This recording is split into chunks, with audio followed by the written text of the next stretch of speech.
Hi, Rob Brown here with you on this Tuesday morning, October 15th. It's, you know what that is? It's time for quarterly tax estimate. You know, you have to do those on the quarter. October, January, April, and July. Hey, Rob Brown and Brendan Martin here with you. Got a lot to cover. We're going to get into why is there so much damn parity in college football this year. And Brendan, we know that we got the portal. We know we got the NIL puck, hockey puck. We got a lot going on. Ben Troop checks in with us first. Then Yancey Porter from Rebel Yell Hotline and Rodney Tighter Insider. And last night had the general manager of Ole Miss football as the speaker, and eye opener we covered. And I also want to say something about a new sponsor. It's we're really proud to have starting here October 15th, Landers Ford in Collierville, Tennessee. Brad Bellamy, the general manager, will join us here later during the week. But what an honor! This is just a great automotive group located at Poplar and Houston Levy out in Collierville. You can't miss it right there on that corner. They're open Monday through Saturday, 8 a.m. to 7 p.m., closed on Sundays. Service department, 8 a.m., 6 p.m. They are first-rate people. They are all over the Mid-South. You can buy a car or give me a new truck. I need a new truck. Yeah, and they'll deliver anywhere. You can order. Go to Landers Ford Collierville on the website. Again, Brad Bellamy, the general manager, will be on here to talk about. He's a big college football fan, Memphis and Alabama. Talk about all the opportunities you've got for cars, trucks, and SUVs. The Landers name, if you didn't buy your last vehicle at Landers, you probably paid too much. It's their slogan. Really proud to have them. Also, want to say something. I was out at Hewlett and Dunn yesterday afternoon. Wow, that's all I can say. The new stuff is coming in 30 or 40 boxes a day. Great looking hats like my man Brendan has. Also, we've got duck heads out there. Filson, STS. Not real duck heads. Yeah, they've got more not duck heads actual duck heads. Yeah, it's like the 80s again. Brand. I mean, they have brought them back. So lots going on out there at Hewlett and Dunn. Charles Hall and his wife Laura and Raven and JM, Squidward, everybody out there. They're just great people to deal with. Hewlett and Dunn, boot and clothing company on that historic square in Collierville, Tennessee. Hey, boom, pow. Pow. Brendan. Pow. Let's get the big guy. Let's talk to the troop. Let's get the big guy out of here from Swainsboro, Georgia. Went to high school over there in the big metropolis of Augusta. And Ben, last night, I'm at the Touchdown Club in Memphis. Our guest speaker, get this, is now what they call the general manager of Ole Miss football. He's been at Texas with Steve Sarkisian the previous 3 years. And he said, for the first time, my job title is accurate. He goes, I generally manage everybody, including all the coordinators. Also, I talked to Dan Williams and Malcolm Rawls. They played football at Tennessee 05 through 09, both redshirted, played 5 years. Dan was a first-round pick of the Cardinals back in the fall, or actually April of 2010, and I'm going to have Dan on the show with us. I told him about you. I think I'm going to have to get you on the show with them just to talk about your experiences as a student athlete and all the great stuff that you have done since you hung up your cleats, because you still work out every day and stay in great shape. Hey, do you work out, man? Yeah. That's a lot of that's natural. Do you work out? Unfortunately, I do. I mean, it's not something I like to do, but my wife, she don't mind telling me, you're in the gym in a couple of days. So yeah, I do try to keep it tight. I can tell. I'll tell you something. Dan Williams is doing. He's got a foundation to get to young kids for reading and literacy. To get them up on the level. So there's a lot of great stories out there. Student athletes. And they go on, and some of them, like you and Dan and Malcolm, blessed to play in the NFL, but they come back and they invest. And really, really, there's some great people out there is what I'm trying to say. Ben, let's try to make sense out of this scrambled mess called college football, the SEC. I want to focus today on the parity. And, we talked this summer about the 2s and the 3s that used to stay at these top programs around the country to be developed. A lot of them are punching that portal button and saying, let's go see what's behind, door number 3. And hey, they're gone. every weekend. I don't like that term upset, but it's pretty damn fun. And if you're the TV people, you got to be loving these numbers. Oh yeah, and the parity in college football, as you mentioned, Rob, people don't like it because they're not used to it. We've grown accustomed to it. We know who's going to be the best team. We know who's going to be bottom feeders. We know we're going to be second tier. And you look at a team like Vanderbilt. They beat Alabama, and people think, okay, that's their Super Bowl. They're going to have a letdown, next week against Kentucky. No, they're 4-2 right now, and you look at a team, like Tennessee. Yeah, they suffered a loss against Arkansas. They was able to get a big win against my Gators. They playing well. Alabama has won the last couple of weeks. It hasn't been pretty, but they found a way to get it done. What I like the most about college football now is we're forced to watch teams we normally wouldn't watch. We're forced to cover teams we normally wouldn't cover, and they're pretty good. It's not like you're watching a bad team. They're pretty good. So I just think that for me, I'm looking forward to some of more of these games, and we'll see what happens down the road. Ben, I was talking to Dave Tompkins. He was on the show with us yesterday. Our good friend from there in Mountain Brook, played it, went to West Point. Big Army fan in Alabama. But look at this story. For the first time since Dwight Eisenhower was in the White House, both Army and Navy are ranked in the same season. How about that for a cool storyline? I mean, Army and Navy being ranked, both undefeated right now. Yeah. Yeah. And I think what's great for college football is one of those, I hope one of them make it into the top 12. We'll see what happens. I hope one of them do make it. But nobody wants to deal with Army because of how they play football. You don't want to deal with that offense. And when people getting away from the triple or the option, everybody want to go spread. I think it's great. The greatest rivalry in college football is Army-Navy. Nothing against the Iron Bowl or the Egg Bowl or the Red River Rivalry, Florida, Georgia, or whatever you want to call it. You go to Army any day of the year. It could be in the middle of the spring. Hey man, how you guys doing? Beat Navy. You go to Navy, how you beat Army. That's their slogans. And yep. I think it's great for college football for this reason. We get so caught up in the blue bloods, the normal powerhouses, and we don't even, and that makes us not even want to watch the other teams. Like we won't even watch them. We won't know about what goes on. We watch in Colorado. We started watching Colorado because of Deion, because of his, persona and his, and his aura. Shedeur Sanders is one of the best quarterbacks, if not the best quarterback in the country. Travis Hunter is the best player in the country, even though there's a freshman receiver in Alabama that they will have something different to say with Ryan Williams. But I like the fact that we are watching. Think about it, Rob. You're watching teams that we've never watched. I get it. We're going to watch certain stuff because ain't nothing on. But you're like, hey, man, I want to see this Minnesota team. Oregon beat Ohio State, not because Ohio State isn't good. It's just that Oregon is better, even though the young man had a bonehead play at the end of the game. We're watching all of college football now, from East Coast to West Coast to the Midwest, and you're getting quality football. Somebody said this, and I agree. They said, is the NFL games just down this year? I go, nope. College football is just better as far as like viewing. They're not better players. That's right. It's just better viewing options, and I like it. Like I say, Vanderbilt is 4-2, and they're an impressive 4-2. Who have they beat? Alabama. Alabama that beat Georgia? Yes. Well, who they beat the next week? Kentucky, who should have beat Georgia, but they beat Ole Miss. Who beat Ole Miss. And that's the thing. And listen, the people out of Oxford going crazy right now saying what's going on with Ole Miss? Expectations. Everybody's watching now. You went from 10-2 to 11-2. Is this the year you go to Atlanta? No, because Texas is undefeated. Alabama still has one loss. Georgia still might be the best team in the country, depending on what weekend it is. And that's just the SEC, but I just like the fact that guys around the country are getting their just dues.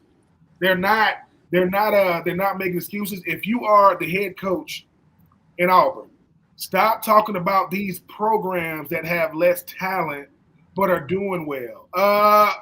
Kentucky, they or what Coach Drinkwitz is doing up there in Mizzou. You're in no position at this point because what happens is when you're not playing well as a blue blood, like a Florida, like an Auburn, what happens is Mizzou, they're not caught up. Kentucky, they're not caught up.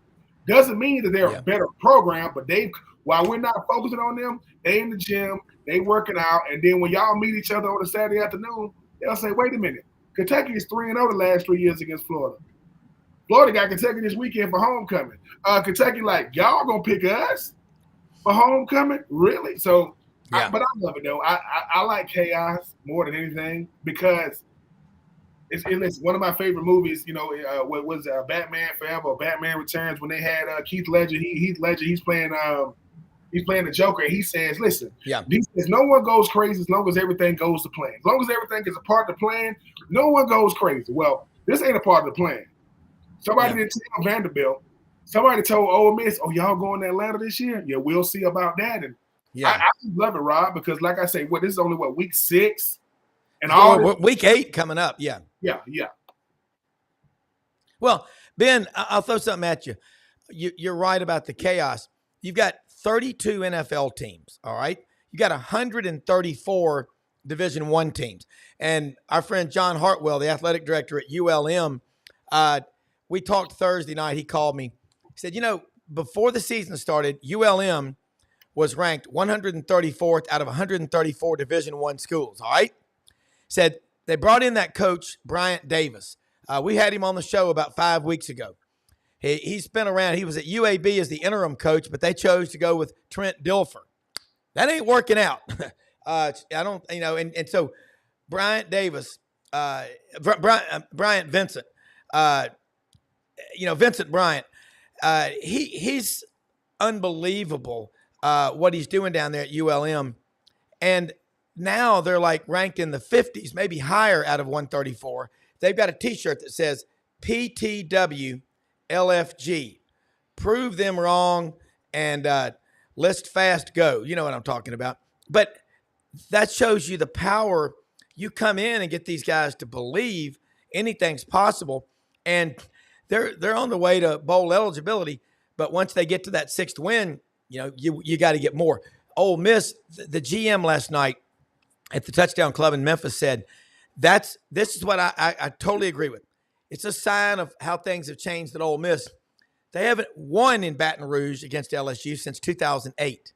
All right, they're mad as hell that they lost. How many ways could we have won it? That's a sign that your program has come up. And you're right about those expectations. Lane Kiffin, what he's got to do is tell those guys, hey, we're still in it. And I heard it last night. Hey, we're going to see 9-3 teams. Remember, we had the 9-7 Giants beat the Patriots in 2007, the great catch. Ben, for the average fan around the country, you're right. I love it because college football being good around the country is great for the morale and the spirit of the United States of America. God bless America. I really do. I think it's fantastic for the country. And TV people, they're loving it. Oh, yeah. Expectations, is everything. Meeting those expectations is the hardest thing. It's the hardest thing to do because now, Rob, right, teams are winning. Now it's all right. Now it's okay. Okay, so now y'all winning. Can y'all sustain it? Oh, can you beat this team? Can you maintain the momentum? Can you win a game? Because I think Lane Kiffin is a great example. Lane Kiffin has Lane Kiffin has always been seen as a great offensive mind. But when he was a coordinator, offensive coordinator at Alabama, head coach of Tennessee, head coach of USC, I got coached under Lane Kiffin for those 8 games when he was out there with the then Oakland Raiders.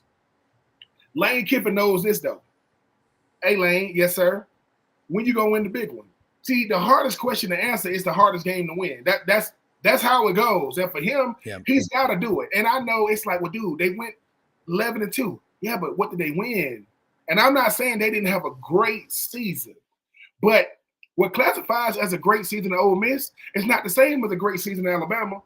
I want the great season to be what nationally it is, not what internally it is. Florida played UCF a couple of games ago. UCF has a NCAA recognized national championship. It's not real. It's not a real. Well, here's the thing with Ole Miss last year, they lost to Alabama by 7 or 10 in Tuscaloosa, and they lost to Georgia 52-17. Oh. That's what people remember. They got 11 wins, but I'm with you. You got to win. You got to bring home trophies and championships. That's what your fans, because now Ole Miss fans in the last 4 years have had a 10 win and an 11 win. Last year was the most games Ole Miss has ever won in school history, 11 in a regular season. At Alabama, if they win only 11 games, they're pushing DEFCON 5 panic button. All right, let's talk about this. We're going to have Yancey Porter and Rodney Orr on here in the second half hour from Rebel Yell Hotline and Tider Insider. I look at what is happening. Ben, let's start going down some games. All right, this weekend, Alabama goes to Knoxville to take on Tennessee. Alabama's won 16 of the last 17. Let's see, 15 out of 16, 16 out of 17. Yeah, 16 of the last 17. What do you think is going to happen up in Knoxville based on what you're seeing? And what do you think Alabama lacks that they had last year that they don't have this year other than team discipline? They don't have in terms of focus and stuff like that. They don't have Nick. People ask, why does Nick Saban coach the way he coached? Because he coaches harder when they're winning than when they're losing, because he knows mistakes will creep in. Complacency will creep in. Getting used to winning games will creep in. The thing about Alabama, they're going to have to ask, Jalen Milroe going to have to ask himself, hey, man, how serious are you taking these games and these moments? I'm not saying you're not, but no team is good enough to put the ball on the ground, to give the ball to the other team. No team is good enough. Tennessee, that young quarterback they got, he came to Tennessee hearing about Tennessee can't beat Alabama. Tennessee can't beat Florida. Tennessee can't beat Georgia. What? Well, that's when I wasn't there. And I think the thing Alabama this weekend, Alabama's going to have to ask themselves, who are we for real? We are Alabama. We got the A on the side of the helmet. We are the creme de la creme. We are, we send more players to the league than 10 teams combined in college. But that's who we've been. Who are we now?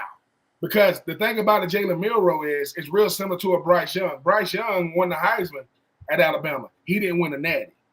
Now, he won a Heisman. He's the only quarterback to ever win a Heisman. Every Heisman Trophy winner at Alabama got coached under Nick Saban. Ingram, Henry, Smith, and you got Young.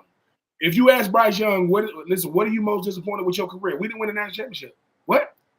Alabama, you win national championships. Well, Jalen Milroe wants to.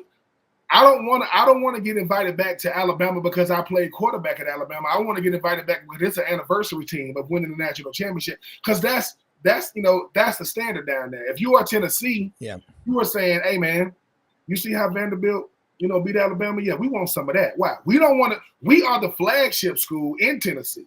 Yeah, we're the other school in Tennessee. Nothing against Vandy, but I think for Tennessee, they're going to ask themselves, hey, if our offense is sputtering, can our defense keep us in the game?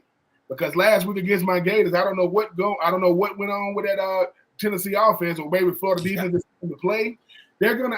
It always comes down to each chapter. Every week in college football is a different chapter of this book called the 2024 season. But what's crazy about it is, Rob, I really don't know, because this isn't an Alabama we've grown up to know. Alabama could struggle against UCF 2 years in a row with Saban. USF, that was ridiculous. I'm sorry, USF. Yeah. This year, when Alabama lost to Vanderbilt, right? This wasn't no fluke win. Vanderbilt controlled that game from start. Yeah, they did. Is it going to be the Alabama that played against Georgia that could have lost that game, by the way, but they didn't. Ryan Williams just took off his cape and said, hey, I'm the best 17-year-old football player in the world. Yeah. And I'm going to show you why. Or is Tennessee going to say, is Hendon Hooker, is Milton going to call, Ian, this new quarterback and say, hey, man, you want to become a legend in Tennessee? Yeah, you beat Alabama. Why? Because that don't happen often. The best Tennessee quarterback in Tennessee history, Peyton Manning, never beat Florida. So every time he comes to SEC, they say, you ain't never beat Florida? No. Right? That's a sour taste. Everybody wants to know, am I good enough individually, and can I help my team collectively beat the teams that nobody wants to play? And that's why we watch. Yeah, no, and I just wanted, because I've got several more to get to while you're with us. Great point, and it drives Tennessee fans crazy, the Florida factor. And you've got a lot of rivals when you're Tennessee or Florida or Auburn or Alabama, whatever, that you've got to beat, because your fan base, like Georgia is broken down into South Georgia, that's Florida, North Georgia, more Tennessee, Northeast is Clemson or South Carolina, Southwest, more Auburn. But that's the incredible thing about these rivalries. All right, Arkansas, LSU up in the hills in Fayetteville. All right, LSU, they put a lot of money. What about 16 million into this new staff on defense? They brought in the guys from Missouri. They brought Bo Davis back from Texas. I really believe had Bo Davis gone back to Alabama, there's a good chance Nick Saban might still be coaching. That's how big a deal. Bo played, though, at LSU. LSU did not lead for 1 second until the end of the game in overtime when they beat Ole Miss Saturday night. I think it's a 1-point line Saturday night in Fayetteville. What is going to happen in the eyes and the mind of 84 Reasons Ben Troop? Coach Sam Pittman knows that Arkansas, just like Georgia, just like Auburn, just like LSU, they different at home. Ask Tennessee how different they are at home. Yeah. Right? Coach Bobby Petrino said, give me some players that's willing to learn this arithmetic known as my offensive scheme, and let's go out there and run this thing. And Brian Kelly knows this. If we're watching Lane Kiffin every week, you know we're watching Brian Kelly. We're saying, hey, man, I thought you left Notre Dame because you was going to win a championship at LSU. Why y'all saying? Because all the three coaches before you won national championships, right? I think what's scary about this team, what's scary about this game for LSU is if LSU start making mistakes, Arkansas beat them, because Arkansas understands they're gonna use that. They're gonna use that home field advantage. They're gonna use the fact that they know that this LSU team, they got flaws, and they got flaws. As far as like their defense. Every defensive coach with LSU was different this year. They fired everybody from last year. And I think that's the thing about LSU too. When LSU decides to play, they can play with anybody. But sometimes once Rob, we get caught up in. It's like Rob, you out jogging, you out duck hunting, you just check ESPN, you go, why is LSU losing to Arkansas? Huh? Because in our mind, that's weird. LSU is losing to Arkansas. And it won't be by 3 points. It'll be double digits heading into the fourth quarter. So for me, Arkansas going to have to ask themselves. Sam Pittman going to have to say, look, do I want to have what Kentucky has, what Mizzou has, what Vanderbilt has, and being the team that nobody expect to do it, but we're doing it? It's what we did against, Ole Miss, or what we did against Tennessee. Is it a fluke? It's not. But LSU, coming to town, lets them know, hey, we want to be talked about in the now. We got to win now. If we don't want our legacy to be what we shoulda, coulda, woulda, had we not, we got to do it right now. And like I said, as a person, I played Arkansas one time in college, and I played them up there. One of my best friends in the world, Titus Peoples, another Swainsboro native, two Swainsboro boys on the same field together. We were beating them convincingly, and they almost came back when they had Matt Jones at quarterback and Sean Andrews at tackle. I mean, they had some players, right? They had some players, Cedric Cobb at running back, and Batman Fred Carroll. Talley, Batman Carroll at cornerback. Yep. They were coming back. The only thing that helped us was the time, where they just ran out of time because they were going to come back. Tony Bua. At safety. I like Arkansas in this matchup because I think what Arkansas could do to LSU is expose where they are weak at. And I think what LSU is weak at is what a lot of teams are. They don't have an in-between. They're either really, really good or they're really, really bad. And I think for Brian Kelly, people are going to be saying, hey, man, where's our return on investment? Your first year in the SEC, you going to the SEC championship game. Haven't been much to talk about since. And I'm always saying this about LSU. LSU is good when they have a Heisman Trophy winner at quarterback. When they don't, they okay. They're not bad. But when they got a Heisman, Jay Daniels, Joe Burrow, they're special because of what that player can do. But I'm looking forward to Arkansas finding a way. LSU to me is a better team on paper. Yeah, that kind of stuff. But 2024, you can throw that paper stuff to the wind. I think Arkansas gonna make a game of this thing. Look, a couple of more questions real quick before we let you go, because I've got to get into the Ole Miss and Alabama. I want to ask you this, in your opinion, and we'll do this again next week. When you look around the SEC, South Carolina is intriguing. I mean, damn, they had LSU until they didn't. They had Alabama until they didn't. That's a mental thing, isn't it, with Carolina? It is. Beamer ball got to find a way to finish games. See, what happens is, Rob, you can't be surprised when you actually doing what you game plan to do. Hey, we game plan to be in this game, right? Oh, man, we had Alabama. Yeah. So when you get to, it's like this. If you the quarterback of South Carolina, you should expect to get the onside kick. Hey, man, I'm expecting to go back out there. Why? And when I do, I can't throw it. I can't do that. I can't do that. If you are Coach Beamer, you understand that, look, man, that's what's so frustrating about me as a coach and us as a team. No, we look it up like, do we about to beat Alabama? Yeah, well, you didn't. And sometimes that sets your program back farther because those, man, we had them. And it's hard for an 18 to 22-year-old to let that kind of stuff go, have a short memory. But they got to have a short memory because I believe South Carolina, let me say this, there are no more bottom feeders in the SEC because they can beat these people. But they got to beat them. Because Vanderbilt said, I don't know about them. We did our part. We win it. But South Carolina going to have to find out who they really are as a team because pretenders happen every Saturday. But, Rob, they're going to have to go out there and contend and find a way to get that win. Not people turn the TV off because they said they won this, or turn the TV back on, and they lost. All right, crazy question. Last one, and I'll let you go. Man, this is great stuff, Ben. I love having you on because you are genuinely one of the brighter people that know football. Diego Pavia, Vanderbilt, they win 8 games or more. The way he's played, what he's done for this team, and then I got to think about the quarterback at Army and the quarterback at Navy. But I'm going to speak about Diego Pavia. Vanderbilt, God, if they beat Texas, the world may stop spinning correctly. But he's in New York. I think he wins. That's a great story in college football, not just to do it, but who is more representative of the Heisman Trophy, the way he's elevated his team. It's not just him, but Jerry Kill and all the stuff that's going on at Vanderbilt. You're right. That wasn't a fluke when they beat Alabama, but could he win the Heisman Trophy? Would you vote for him? I will vote for him. The only player I will vote over him right now is the running back from Boise State. That kid there is, Jesus Christ, he's on another level. But once again, if Davio is in New York, he don't got to say a word.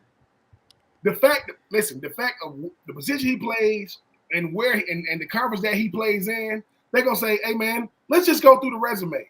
If he's sitting down in front of the Heisman Trophy voters, they're gonna like, "Hey man, what you got? Alabama, Kentucky? Wait a minute, and it's gonna keep going on and on and on. They're gonna say, "Wait a minute," and he's gonna say, "And John Franklin is not my head coach." What? No. This ain't. Look. And he'll say, "Here's the thought. Go ask Jay Cutler if he would have wanted my resume."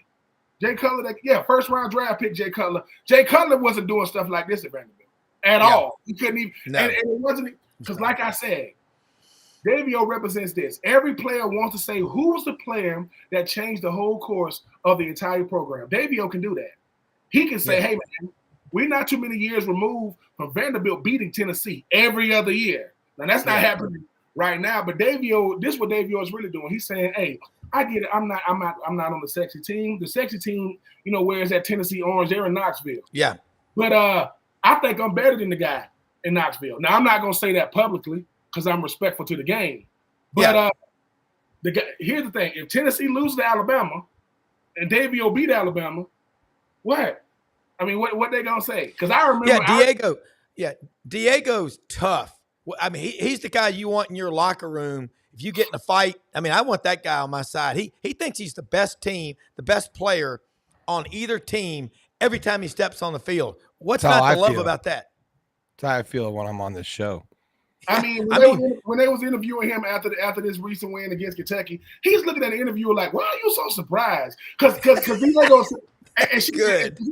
like, "Don't blame me for teams I had nothing to do with. I wasn't on those Vanderbilt teams, and nothing against those guys. Those guys ain't us. Yesterday's price is not today's price." Listen. I can say I beat Alabama forever. So if I got a shirt, if I'm Diego, I got a shirt to say I beat Alabama. So before you open up your mouth to me, ask how many people can say that. Ask Georgia. The last time they beat Alabama and everybody wasn't hurt. They had it. Yeah. Alabama's won 9 of the last 10 against Georgia.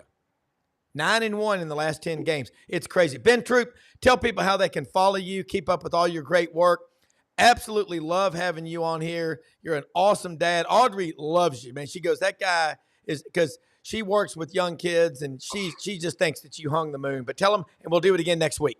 Oh, I always at Ben Troop 84 on all social media outlets. Check out 84 Reasons. No weddings in the fall and winning the division. Just trying to make it happen. I totally agree with you, man. You give people 84 reasons to smile too, man. Have a great rest of your week, okay? All right, thank you. All right, look, we're going to bring in Rodney Orr and Yancey Porter here in just a second. Brendan, you know, the Heisman Trophy, I don't know, your dad, how many years did your dad vote on the Heisman Trophy? Any, like, is he still voting for the Heisman Trophy, Brendan? I don't know. You know, I just can say that when if you have a vote for the Heisman Trophy, you that's a hell of an honor. And a lot of people, I don't think people realize the gravity, but the Diego Pavia story at Vanderbilt and Bryson, a quarterback at Army, and the Navy quarterback, these are the kind of stories that are happening. And as Dave Tompkins said yesterday, here are two schools, Army and Navy, who really cannot benefit, they can't, from the transfer portal and NIL. You don't just casually drop by for a cup of coffee at a service academy. They don't take applications like the Marine Corps billboard says. They only accept commitments. But Brendan, let me ask you again. How many years did your dad vote for the Heisman Trophy, and what was his most difficult decision ever in selecting a Heisman winner? Yeah. Brendan, you know, I just think that's got to be, that's one of the coolest stories out there is who votes for the Heisman and how they go about voting for it, because it cannot be an easy decision. And I really think that this year, you know, there is not a clear front runner. It's like the flavor of the week. You'll hear Jalen Milroe. He's the man. It's all about Jalen Milroe. And then you'll hear somebody else gets hot. I think voting for the Heisman Trophy this year, it's absolutely wide open. It's there's no front runner at all. Yancey Porter, Rebel Yell Hotline.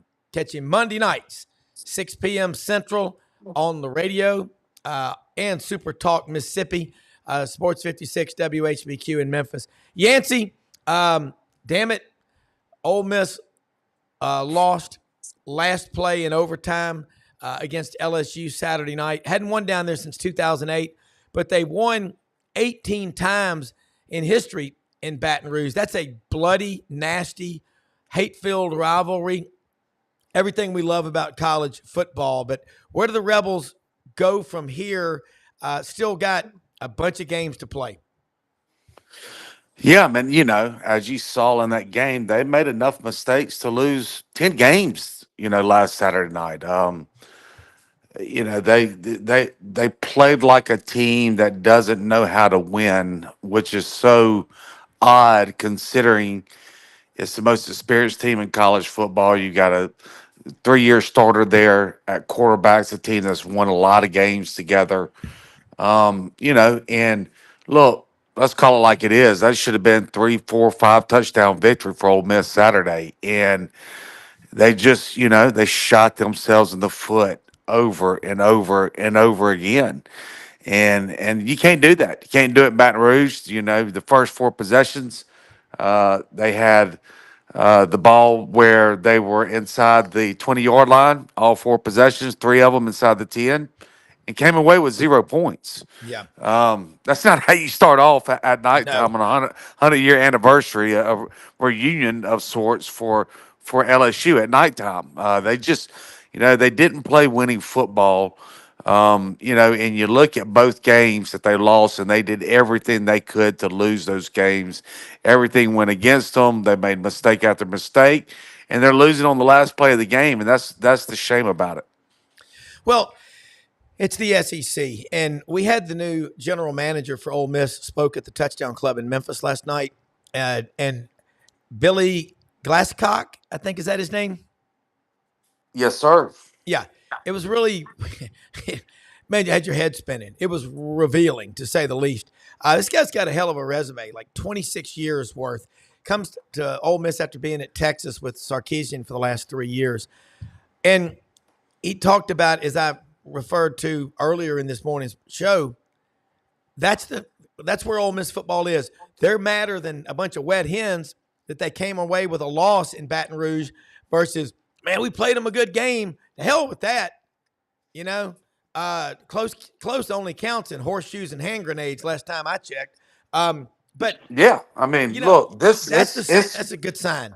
Yeah, I mean, it's playoffs for this roster and team or bust. A complete, colossal, utterly failure if they don't make the playoffs. And now they given themselves, they gave away their two mulligans, so to speak, like you have on a golf course. And, they're in single elimination now. And it didn't have to be this way. They could have had still those mulligans in their back pocket and not stressed all the way through. But now, their playoffs start next Saturday. Thank goodness they get a bye. They're so beat up. Four of their 5 offensive line starters have been out, and that's been an issue too, right? I mean, the offensive line has been the sore spot, and it's no surprise that you got 4 of your 5 starters out, and that's where the issues kind of start up front.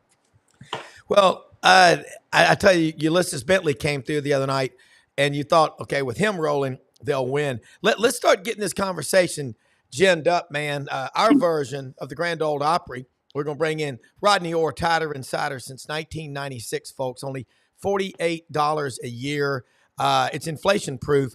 But one thing that there's nothing like it out there is the content, the forums that they put out there. And also, Rodney works his butt off with Gary Harris Tuesday nights at 6:30, Tighter Insider TV. It's year-round content. Rodney, we're talking about what happened with LSU and Ole Miss last weekend. Alabama had quite a scare against South Carolina. What's your read on the Tide at this point in the season? A lot of tough games left to play, but at least you got the win the other day. Yeah, it's a lot better to, rather win 27-25 in an uninspiring performance than lose in something that maybe you felt like you looked really good or something. But I think there's a couple of things here. First of all, transition always has adversity. There's always things that come up, and when you're in a transition like this one, like there probably hadn't been one like this in 40 years, going from Nick Saban to another coach. I mean, there's a lot of things that come up. A lot. It's tough, and so I think those are a lot of things that Kalen DeBoer inherited. That I think people talk about undisciplined play. Well, they act like that these things never happened in the last few years. They did. Alabama had a lot of penalties over the last few years. They had games where they had 15, 17 penalties. They had a game last year where they were up on Arkansas 24-6 and had to hold on to win the game. They had a game at Auburn against, let's be honest, it was not a good Auburn team.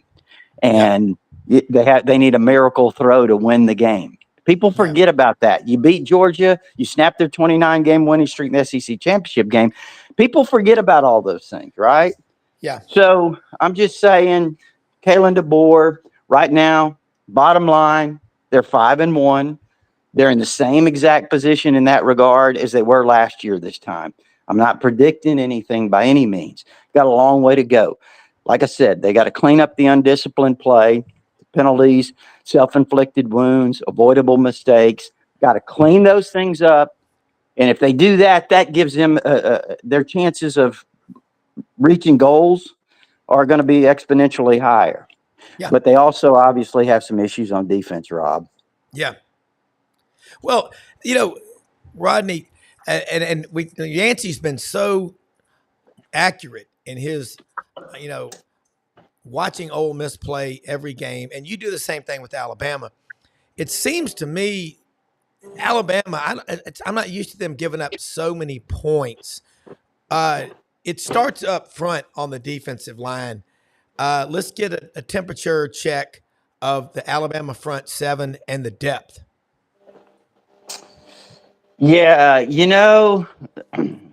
as far as the points go, I don't know, Rob. The last few years, they have. I mean, they gave up 24 to Auburn, and again, Yeah. it's some people say, well, that's not a lot of points nowadays. Well, it's really not. But they gave up 27 to Michigan. They've given up. They gave up 34 to Texas last year. Yeah.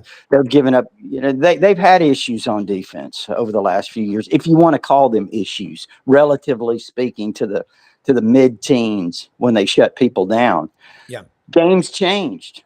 The game's changed a lot. You're not going to hold a lot of these offenses down. I mean, Yeah. they're going to score points, but they certainly have issues, on the defensive side of the ball. You mentioned the defensive line. Yeah. I don't know what all's going on there. Some of it might be scheme. I think they've been a little light in the box, the way they play sometimes. Yeah. Yeah. All of those things are certainly factors. I do know one thing, that the defensive line, I was talking to someone who played in the NFL several years, and he said, hey, I observed the defensive line in this game, especially this last game against South Carolina. He said the thing I saw was they don't play with their hands very well. And if you don't play with your hands very well, you got no chance up front. And he said, that's technical. That's something it's teaching, it's coaching. Yep. It's something that you have to burn into these guys. Yeah. And so with all that said, I think, defensive line certainly, I think, needs to improve. Yeah. Yancey, let's talk about Ole Miss's defensive front. You over and over said they got 12 defensive linemen the coaches can trust. What's the health of that front seven at Ole Miss right now? Again, you've got off this weekend, and then you got Oklahoma, at Arkansas, at home against Georgia. You're off again, at Florida, and the Egg Bowl on November 29th to end the season. Well, I mean, it's the defensive front and the front seven is clearly not Ole Miss's problem. They lead the nation in giving up rushing yardage, and so that's a for sure sound tell right there. Right, they haven't. Nobody's even sniffed 100 yards on them this year rushing the ball. Yeah. So, it's that's certainly not the issue. The issue right now with Ole Miss is again they're playing like they don't know how to win.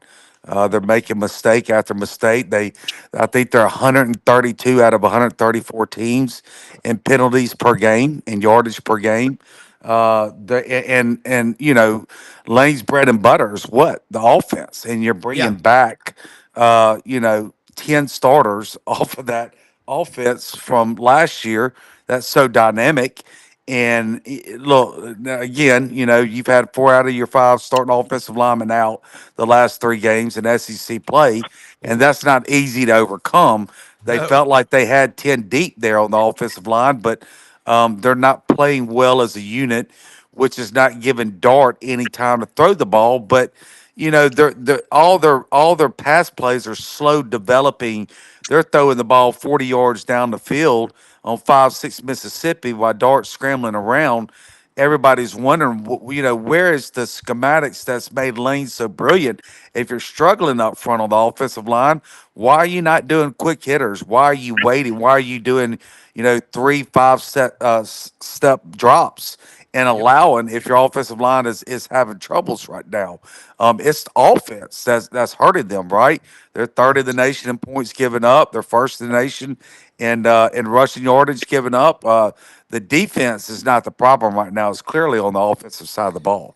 Yeah, and I want to get back and forth with Rodney and Yancey, y'all asking questions, because this is what I love about having the two of y'all on together. That's why I like to do it this way. But Rodney, you heard what he just said. That's an interesting take. The defense is living up to its billing, and surprisingly, Offense, not so much.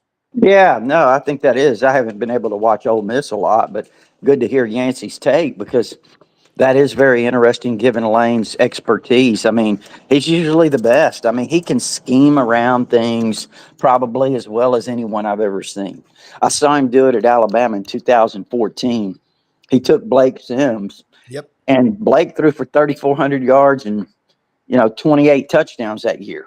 And it was a fun. I mean, we were scared to death over here. We didn't have a quarterback, and I say we. I'm talking about, that was the general feeling among Alabama people, was that the people that covered Alabama and follow them was so Lane is brilliant at that. That's why when what Yancey said, it certainly caught my attention. It makes me wonder exactly what's going on with that. Well, Rodney, what you just said about Blake Sims, he was a quarterback, running back, and then they moved him back. And Kiffin pulled off, y'all most know this, 3 consecutive SEC championships, 14, 15, 16, with 3 different quarterbacks. Yancey, that's the brilliance of Lane Kiffin. And he's just racking his brain right now. What do you think they're going to look like against Ole Miss? What do you see him changing? Because he is a great coach when it comes to scheming and putting his team in a position to win. Yeah, man, I think they're shell shocked right now. I think they are Yeah. still trying to figure out how they've lost these 2 games. Against LSU again. No disrespect to LSU, and look, they improved tenfold defensively during their bye week from what we've seen from LSU. The first 5 or 6 games where people, they were very soft on defense. They gave up chuck yards all over the field, no matter who they played, even playing directional schools from Louisiana were moving the ball up and down the field, and they played great against Ole Miss. They really did. That was a great coaching job by the LSU staff during that bye week because that's not the defense that has played all season long. So kudos to their coaching staff. But, Lane and them, they played right into their hands. Their Yeah. LSU strength, with or without Harold Perkins, is getting after the quarterback. Yeah. They've got great defensive ends. And Ole Miss, again, is played without 4 of their 5 starters for the last 3 SEC games on the offensive line. So you would think they would do more quick hitters, not slow developing plays to allow that LSU pass rush to get to them. And they did. Yeah. And then the next biggest thing is, and we've been saying it all season, where is Bentley, right? He got his first carry, of SEC play, and he goes for 50 yards on 4th and 3. Yeah. And, they said that there were a lot of theories, a lot of wild things going around, doghouse, and then the latest one was that he had gained 25 pounds and wasn't as fast. And when you see the difference between him averaging 10 yards a carry against LSU versus the feature back Parrish that is averaging just under 3 yards a carry at SEC play, you're like, what in the world's going on? And so look, like I said, the playoffs start for Ole Miss against Oklahoma. All the goals are still out there in front. They win their last 5, they're going to get in the playoffs. Yeah. But they've got to obviously change a lot of things. Now, the good news for Ole Miss is all 4 of those offensive line starters are supposed to be back against Oklahoma. Okay. Now they Bentley is in there for whatever reason he was not. They see who the most dynamic back is on their offense. Yeah. There's some rumors that Charlie Rice has been in total control of the offensive game planning and scheming and play calling on game days. And Lane said he's going to be more involved now during this bye week. And Yeah. so there's some theories going around that Lane is going to kind of maybe not take it completely over, but you're going to start seeing some different things schematically. So the pieces are there, and they're coming Yeah. back against Oklahoma, and Yeah. now they just got to put it together because, like I said, it's single elimination. The next Yeah. loss, the season's over, and it will be the most colossal, utterly disappointing season in Ole Miss history if they Yeah. don't make the playoffs. Yeah. It's right. And look, and here it is, Rodney. Alabama goes up in a renewal of one of the greatest rivalries in college football, Saturday on the Hill in Knoxville. Let's talk about how you see that one playing out, strengths and weaknesses for both teams in this matchup Saturday, Alabama, Tennessee. Yeah, I mean, what a game, right? I mean, Yeah. listen, I've been following this one since the late '60s. The first time I watched Alabama and Tennessee, Yeah. and I still think the game that sticks out to the most to me, Rob and Yancey, is 1990 when Yep. Tennessee had all those first round draft picks, Yeah. and Yep. Alabama was playing with, as Corso said, Alabama was playing with a bunch of high school kids and went up there and beat Tennessee 9-6. But Yeah. that's the unpredictability of this rivalry. I've Yep. seen crazy things happen in this rivalry. So with Yep. all that said, you look at Tennessee. Nico's really struggling at quarterback over the last few weeks. I think his quarterback rating last week against Florida, I may be wrong, but I think it was like 17. Woo. And then the week before versus Arkansas when they lost, it was 38. So Alabama fans are kind of complaining about Jalen Milroe, the game he had this past week, threw 2 interceptions, took a safety or intentional grounding in the end zone. So, but just kind of the mistakes that he made in the game, and he still had a 60, 65, 67 quarterback rating. So, Yeah. in other words, the point is Nico's struggling a little bit. Um, you know, guys, listen. This game, there's no telling. One of these two teams might come out and really kind of find themselves in this game a Yeah. little bit. Make that would be huge. Whether it's Alabama or Tennessee, certainly on this end, you hope it's Alabama. Yeah. But I think this is a game that we're going to find out a lot about. The direction and the future of these two teams, because Yancey said it. One of these teams, they lose this game, they all of a sudden they've got playoff hopes, and they've got 2 losses, so they're 1 game from elimination. And Yeah. then what happens around the SEC, around the country? Some of these teams that have these high aspirations. What happens when they lose that 3rd game and they're probably out of the playoffs? How do the players respond? How many, do guys just suddenly start, not playing with the passion and the intensity and preparation? Yeah. Yeah. I mean, I think we could see that happen. Yeah. And Oh, Rodney, I totally agree. And it's what happens in the bowl games when these SEC yeah, teams, exactly. they go Yeah. down there in January. But it might be happening earlier. It might be Yeah. happening 9 weeks, Well, 9 weeks in the season. Yeah, correct. the expanded playoffs has now allowed you to get to 2 losses, right? Right. Third loss, and unless a miracle happens, you're out. So that's kept more teams alive later in the season. But with Alabama, it's very simple. I mean, Rodney had it pegged, before the season started. They got offensive line problems. They got some defensive back problems. I mean, there's no way they should give up those plays against South Carolina. The quarterback really struggles out there. And it's a little bit of surprise.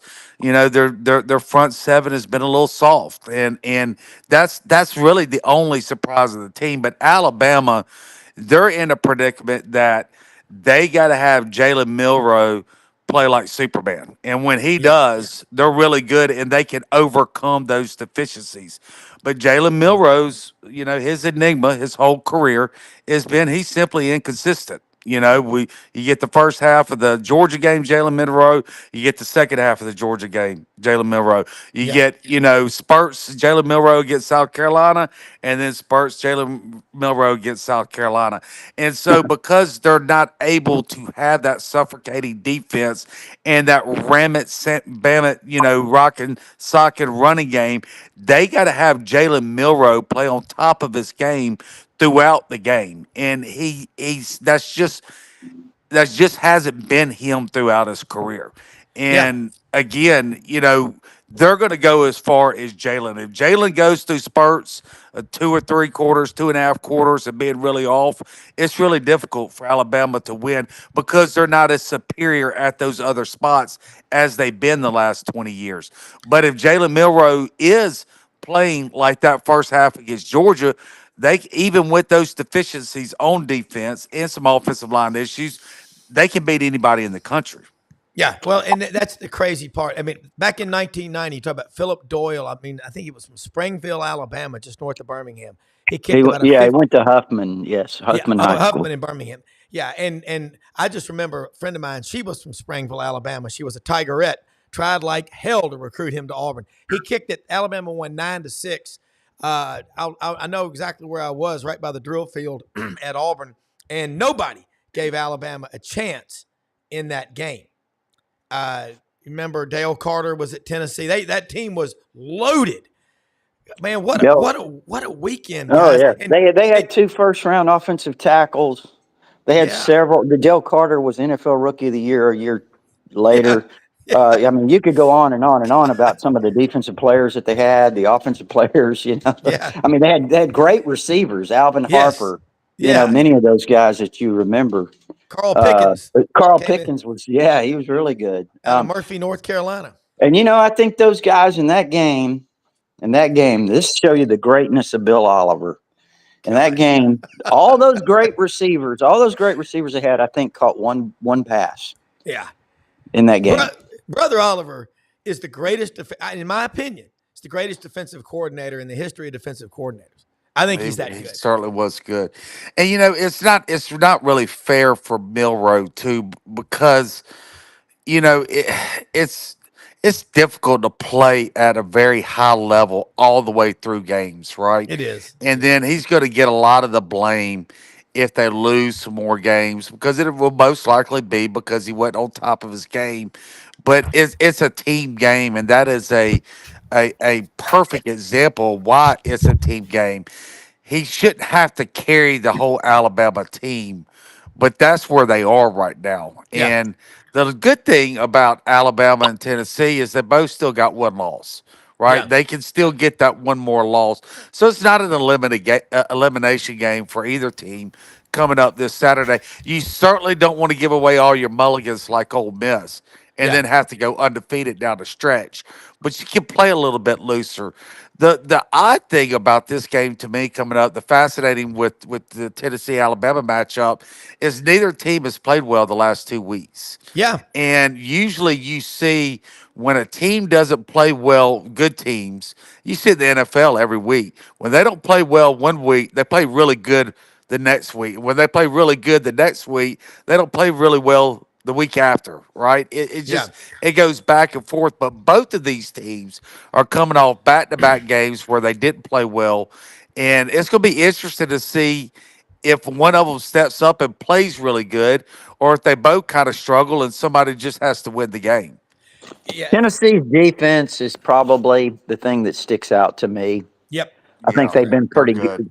They've Yeah. been pretty good. And so if I look at all the units on the field, which one would I point to? I point to the Tennessee defense. Yeah. So Yeah. that could be a real challenge there. As far as Milrow, just real quickly, first of all, people talk about Alabama's running game. Well, the part of the issue is, just my opinion, my observation is, when your running game goes through your quarterback, Yeah. all of a sudden, I mean, he's got 77 Correct. carries. He's got 77 carries. Wow. Justice Yeah. Haynes, listen to this. Justice Haynes has 39. God. All right. Wow. Jam Miller has 51. Mm. So Milrow is kind of dominating the run game. Now, some of it, of course, is reads where he has to run the ball, where he's going to run the Correct. ball based on the read. Yeah. All right, and some of it's design runs. But here's the bottom line: for Milrow to be really effective, he's got to run the ball. Yeah. So that's really where you are. I mean, that is where it starts for him. Whether people like it, whether he likes it, I know he wants to be considered a passing quarterback, and he's improved significantly in that regard. But for him to be ultra effective, he's got to run the ball, and that has hurt Alabama's, if you want to say traditional, however you want to say it, running game. That has an impact on it. Yeah, guys, we got to wrap up here. Unbelievable conversation from Yancey Porter, Rebel Yell Hotline, Rodney Orr, Tider, Insider. I know y'all are going to have a great show tonight, 6:30.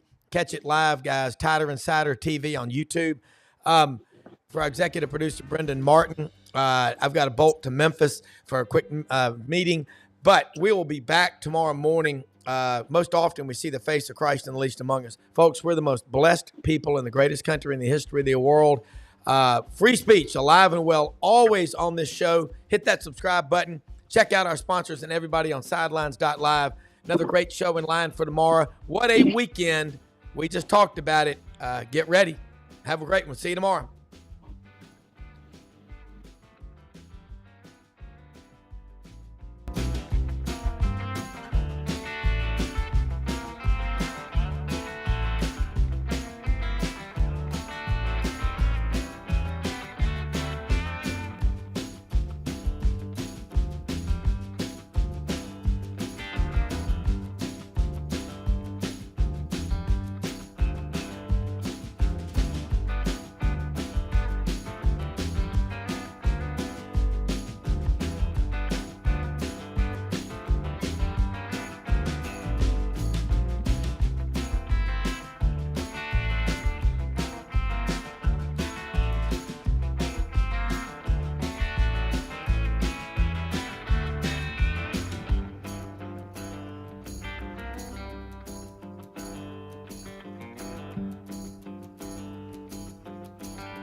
In a perfect world, you'd set a health goal and results would happen overnight.